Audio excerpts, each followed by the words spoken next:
بادشاہ عالمگیر رحمتullah علیہ نے تھیلی پہ لکھ کر کے بند کر کے رکھ دیا، جب میرا انتقال ہو جائے، میری موت آ جائے، جب میں دنیا سے رخصت ہو جاؤں، جب میں دنیا سے چلا جاؤں، میرا آخری لباس جو میں نے ساتھ لے کے جانا ہے، وہ شادی کے جوڑے دنیا تیار کرتی ہے، سفر کے جوڑے دنیا تیار کرتی ہے، غیر ملکوں میں جانے کے لباس دنیا تیار کرتی ہے، ادھر ادھر جانے کے لیے، تقریبوں میں جانے کے لیے جوڑے لباس پوشاک دنیا تیار کرتی ہے، اور میں کہتا ہوں لوگوں، قبر کی پوشاک ہم کب تیار کریں گے؟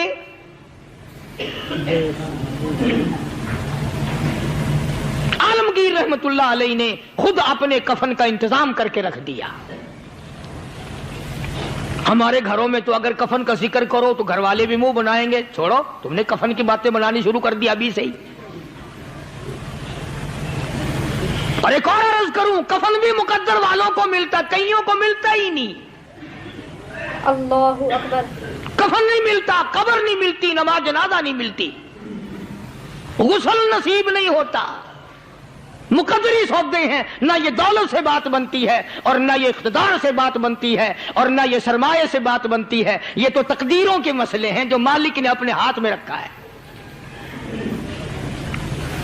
جناب رسول کریم سب کہہ دو صلی اللہ علیہ وسلم کے سگے چچا، اللہ غنی جنگ احد ہے، امام الانبیاء محبوب کبریا حضرت محمد مصطفیٰ صلی اللہ تعالی علیہ وسلم کو خبر دی گئی، آپ کی حالت بھی زخمی ہے، آپ کا چہرہ انور زخمی ہو گیا، آپ کے چہرے میں خود جو سر پہ اوڑھ رکھا تھا اس کے حلقے کڑیاں چہرے انور کے اندر چلی گئی، نکلتی نہیں، نکالنا چاہتے ہیں، نکلتی نہیں، نکالنے کی کوشش کرتے ہیں۔ ابو عبیدہ بن جراح رضی اللہ تعالیٰ عنہ نے دانتوں میں پکڑ کر وہ حلقہ زنجیر والا پھینک لیا۔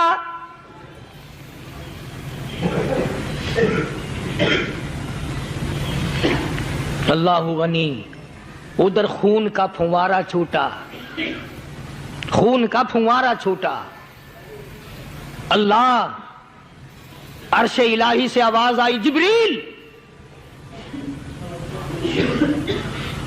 پر جھپکنے کے برابر جبریل ساری دنیا کا نظام طے کر سکتا ہے۔ توجہ، اللہ نے آواز دی، جبریل، عرض کیا حضور، فرمایا یاد رکھ اگر میرے محبوب کا خون زمین پہ گر گیا تو پھر تو جبریل کا آئے گا۔ سدرۃ المنتہا سے سکنڈ تو بڑی چیز ہوتی ہے، پل جھپکنے سے پہلے جبریل نے آ کر اس خون کو سنبھالا ہے۔ اتنی عظمت ہے سرکار مدینہ صلی اللہ علیہ وسلم کی اللہ تبارک و تعالیٰ کے یہاں اور ہر پیغمبر کی۔ ابراہیم علیہ السلام کو وقت کے بادشاہ نے منجنیق میں بٹھا کر یوں آگ میں پھینک دیا، اس منجنیق میں سے، پنگوڑے میں سے خلیل نکل چکا، آواز آئی جبریل، جواب ملا حضور کہ میرا خلیل کو کیا ہوا؟ حضرت جبریل کو حکم ہوا، یاد رکھ اگر خلیل کا ایک بال بھی جل گیا تو جبریل کس کام کا؟ اللہ تبارک و تعالیٰ کے فرشتے نے پہلے پہنچ کر آگ پہ پر بچھا دیے۔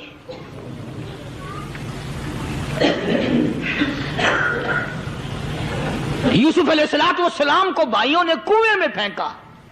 اب بتاؤ کنواں کوئی 100-200 گز یا 100-200 میل تو لمبا نہیں ہوتا۔ میں خالق کی بے نیازی تمہیں بتا رہا ہوں اور اپنے پیغمبروں کی کس طرح حفاظت فرماتے ہیں، سبحان اللہ۔ بھائیوں نے کنویں میں دھکا دیا، جبریل جی یہ کیا ہوا؟ تو میرا نبی آیا، میرے نبی کے کنویں میں جانے سے پہلے تخت بچھا دے۔ جبریل نے پر بچھا کر تخت بنا دیا۔ وہ تو یوں بچاتا ہے، وہ تو یوں سنبھالتا ہے۔ ابو عبیدہ بن جراح رضی اللہ تعالی عنہ نے سرکار مدینہ صلی اللہ علیہ وسلم کے چہرے انور میں سے وہ جو زنجیر کڑی کھینچی، اللہ اللہ، ابو عبیدہ کے 2 دانت نیچے کے، 2 اوپر کے، 4 دانت نکل گئے۔ آج ہمارے دانتوں کو کیڑے کھا جاتے ہیں، کھوکھریں بن جاتی ہیں، نکل جاتے ہیں۔ ابو عبیدہ تو کتنا خوش نصیب جوان ہے، تیرے 4 دانت تو نکل گئے پر حضور صلی اللہ علیہ وسلم کی تکلیف کو تو نے دور کیا، یعنی آقا کی خدمت کرتے ہوئے ابو عبیدہ کے دانت نکل گئے۔ ادھر اپنی تکلیف ہے، ادھر پتا چلا کالی کملی والے صلی اللہ تعالی علیہ وسلم تیرے چچا کا حال ٹھیک نہیں. صلی اللہ علیہ وسلم بڑا صدمہ پہنچا، بڑا رنج پہنچا. ایک بات کرتا ہوں، توجہ کر کے لکھ کے لے جاؤ، کام آئے گی. بیٹیوں کو بتاؤ، بہنوں کو بتاؤ. سرکار کی نظر پڑی، سرکار کی نظر پڑی. حضرت صفیہ رضی اللہ تعالی عنہ، حضور کی بوا، حضور کی پھوپھی، حضرت زبیر رضی اللہ تعالی عنہ کی اماں، امیر حمزہ رضی اللہ تعالی عنہ کی بہن دوڑی دوڑی آتی ہے. پتا چلا نا مدینے میں کہ بھائی کا حال ٹھیک نہیں، شہید کر دیا گیا. عورت ذات دوڑی دوڑی آئی. حضور نے فرمایا زبیر کون عورت ہے، جا کے روکو، لاش کا حال ٹھیک نہیں، کپڑے پھاڑے گی، جزا فضا کرے گی، میں نے سنا ہے لاش کا حال ٹھیک نہیں ہے. حضرت زبیر نے آ کے روکا، قریب آ کر پہچان لیا حضرت زبیر کی اماں تھی. انہوں نے کہا اماں اجازت نہیں، آگے نہ جاؤ. حضرت صفیہ عرب کی تکڑی مائی، مارا غصہ زبیر کو، اوپر پھینک دیا. کہنے لگے ہاتھ ایک طرف، میں اپنے بھائی کو دیکھنے نہ جاؤں. زبیر کو تو مکہ مار کے پرے پھینک دیا. اور لوگوں توجہ کرو، غلام آپ بھی بنتے ہیں، غلام میں بھی بنتا ہوں. خدا کی قسم ٹائم پہ غلامی کا پتہ چلتا ہے. پھر زبیر کہنے لگا اماں حضور نے منع فرمایا، آگے نہ جا، حضور نے منع فرمایا. خدا کی قسم ذمہ داری سے کہتا ہوں، علماء نے لکھا ہے حضرت صفیہ نے جو پیر قدم آگے رکھنے کے لیے اٹھایا ہوا تھا وہ آگے نہیں رکھا، پیچھے ہٹ کے رکھا ہے. میرے نبی کے فرمان کے خلاف نہ ہو جائے، میرے نبی کے ارشاد کے خلاف نہ ہو جائے. اگر خلاف ہو گیا تو میں ماری جاؤں گی. اور وہیں رک گئی. کہنے لگی او زبیر بیٹے جاؤ، میرے محبوب سرکار مدینہ صلی اللہ تعالی علیہ وسلم سے جا کے کہو میں نے لاش کا حال سن لیا ہے، مجھے سب کچھ پتا چل گیا ہے. جا کے کہو بے شک میں عورت ہوں لیکن گھبراؤں گی نہیں. جب سے میں نے تیرا کلمہ پڑھا ہے میں نے صبر کرنا بھی سیکھ لیا ہے.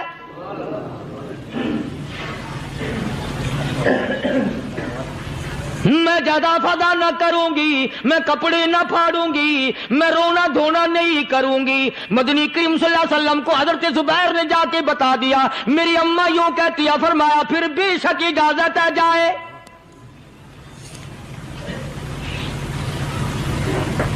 آج کی کوئی مائی ہوتی اتنا حال دیکھ کر بھائی کا نہ جانے ہارٹ فیل ہو جاتا. صفیہ نے آ کے دیکھا اپنے بھائی سیدنا امیر حمزہ کے دونوں کان نہیں، ناک نہیں، لب نہیں، 11 ٹکڑے ہوئے پڑے. روتی نہیں، گھبراتی نہیں، دھڑام سے گرتی نہیں، چہرہ نہیں پیٹتی، ماتم نہیں کرتی. کھڑی ہو گئی، کہنے لگی او میرے پروردگار میرے بھائی کی قربانی قبول فرما، میرے بھائی کی قربانی کے صدقے میں میرا بھی بیڑا پار کر دے. اور خبر تو مل گئی تھی نا کہ کپڑے بھی اتار کر لے گئے. بغل میں سے 2 چادریں نکالی ہیں، بغل میں سے 2 چادریں نکالی کہ میرے بھائی کو کفن دے دینا.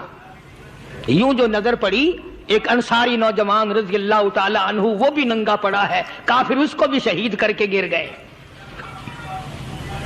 مسلمانوں ذرا اندازہ لگاؤ، یہ بھی مسلمان تھے، یہ بھی نبی کے عاشق تھے، یہ بھی دیوانے تھے. ایسے وقت میں بھلا ایسی بات کس کو سوجھے؟ ماں جایا بھائی ہو، سگا بھائی ہو، اچھی محبت اور تعلق ہو بہن بھائی کا، اور سید الشہداء حضور نے فرمایا ہو وہ ننگا پڑا ہے، 11 ٹکڑے ہوئے پڑے ہیں. ایسے وقت میں ایسی بات کون سوچے؟ صفیہ کہنے لگی لوگوں ایک چادر اس بھائی کو دو جو میری ماں کے پیٹ سے پیدا ہوا، ایک چادر اس بھائی کو دو جو محمد کے کلمے نے میرا بھائی بنا دیا ہے، جو میرے نبی نے کے کلمے نے میرا بھائی بنا دیا ہے. کل قیامت میں خدا یہ نہ فرما دے صفیہ کفن دینے آئی، خیرات دینے آئی تو اپنے کو دے کے چلی گئی. اللہ اکبر. اب ان میں ایک چادر ہے چھوٹی اور ایک ہے بڑی. پھر کہنے لگی میری چادریں واپس کر دو، ایسا نہ ہو میرے بھائی کو بڑی مل جائے دوسرے بھائی کو چھوٹی مل جائے، اللہ پاک کل یہ نہ فرما دے اگر کفن دینے بھی آئی تو اپنے کو بڑی دوسرے کو چھوٹی، یہ اللہ کی رضا والا تو کام نہیں۔ قرآن اندازی کی، سگے بھائی سیدنا امیر حمزہ رضی اللہ تعالیٰ عنہ کے حصے میں چھوٹی چادر آئی اور اس انصاری جوان کے حصے میں بڑی چادر آ گئی۔ چنانچہ جب محمد عربی صلی اللہ تعالی علیہ وسلم تشریف لائے تو حضور کو اتنا صدمہ پہنچا، میری مستقل کیسٹ ہے سیدنا امیر حمزہ رضی اللہ تعالیٰ عنہ کے عنوان پر، آپ لوگ اسے خرید کے سنیں۔ تم بھی کہتے ہو کہ ہم نے اسلام کی بڑی خدمت کی، ہم نے قرآن کی بڑی خدمت کی، ہم نے علماء اور طالب علموں کی بڑی خدمت کی، ہم نے مسجد اور مدرسوں کی بڑی خدمت کی۔ میں یہ کہتا ہوں آؤ دیکھو تو صحیح کہ ان حضرات نے کہاں تک قربانیاں دی ہیں۔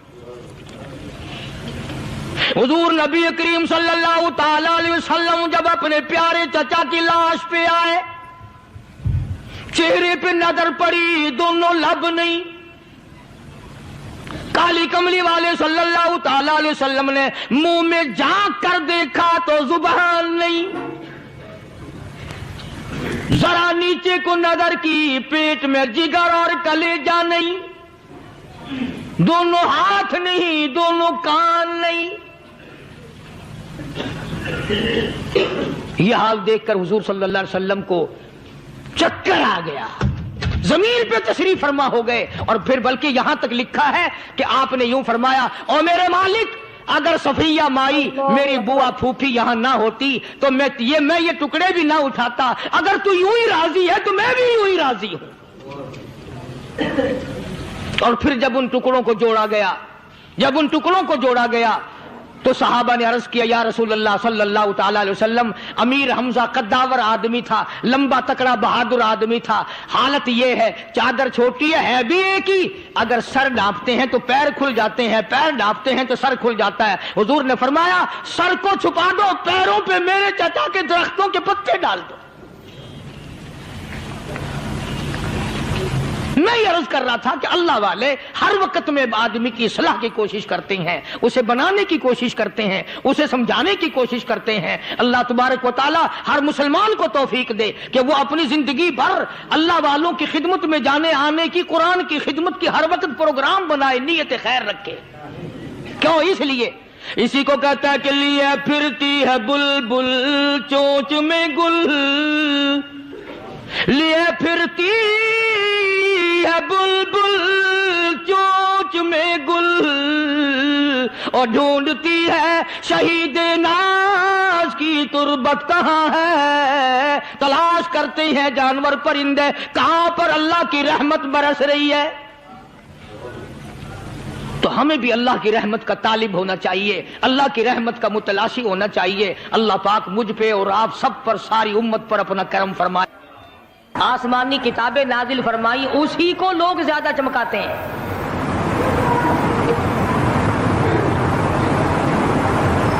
خدا اس بات کو گوارا ہی نہیں کرتا کہ میری طرف سے بغیر میرے اعلان کے کوئی ذرہ برابر اعلان کر سکے۔ وہ کسی قلندر کو، کسی ملنگ کو، کسی کو اختیار نہیں دیتا۔ جن کا خدا جیتا جاگتا حی و قیوم قائم دائم ہے وہ تو ایسا ہے، اور جن کا خدا کبھی پیدا ہوتا ہے کبھی مر جاتا ہے ان کی میں بات نہیں کرتا۔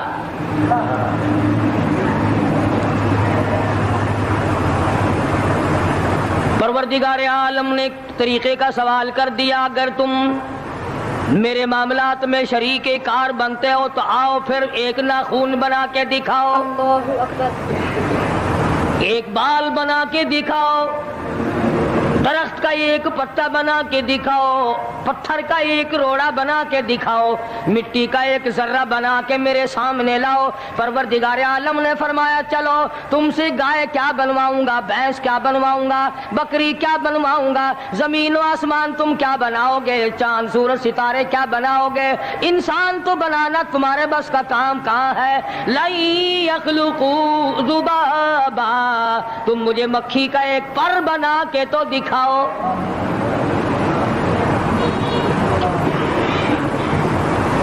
فرمایا جس کے دل میں توحید و ایمان یقین کی دولت جم جاتی ہے وہ لوگ تو دنیا ہی میں ایمان کا مزہ چکھتے رہتے ہیں، ایمان کی لذت آتی ہے۔ صحابہ کرام رضوان اللہ تعالی علیہ مجمعین کی جماعت نے دنیا ہی میں جنت کو دیکھا، جنت کی خوشبو سونگھی، کسی کو جنت کی ہوا لگی، کسی نے جنت کا نقشہ دیکھا، کسی کو جنت کا نظارہ کرا دیا گیا دنیا ہی میں۔